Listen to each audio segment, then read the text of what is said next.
این کرم تخمیناً قریب 5 کیلوگرم وزن دارد. محصولات حاصل کشتی تکراری زمین خوجگی دهقانی به نام واصل می باشد. نیمه دوم 10 روزه ماه ینور به جانوری حاصل این محصولات خوجگیداران شروع کردند.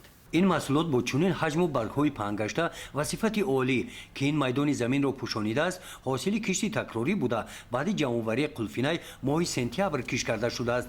سید جعفر میرزایف با توصیه متخصصان در این کارزار از همه بیشتر محنت کرده است.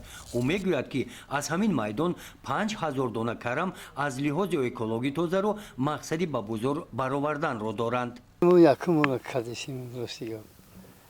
یکم کردیم که میبریم نگاه میکنیم میگم که دیگه اینده حاصل خوب ممکن نباشه. این مقصد ما را اگر جمع‌آوری کنیم بعد جمع‌آوری خیلی با مارچ اپریل با یگان حاصل دیگه میکنیم. مقصد که زمینه بیکار نمیمونیم. تازه مقصد 3 هکتار زمین داریم که تازه یگان زمین خالی نیست. همه مسئولیت هست. از یون خوجگی مقصد دارند که حاصل کرم را جمع‌آوری نموده زمین را برای کشت بهاری هرچی تیزتر آماده نمایند. برای کشت منبع زمین تدبیرهای ضروری را راه اندازی نمایند. گزارش خوجا نظریف خدای نظر ظهورف از ناحیه واسه برای برنامه اطلاعاتی نوید.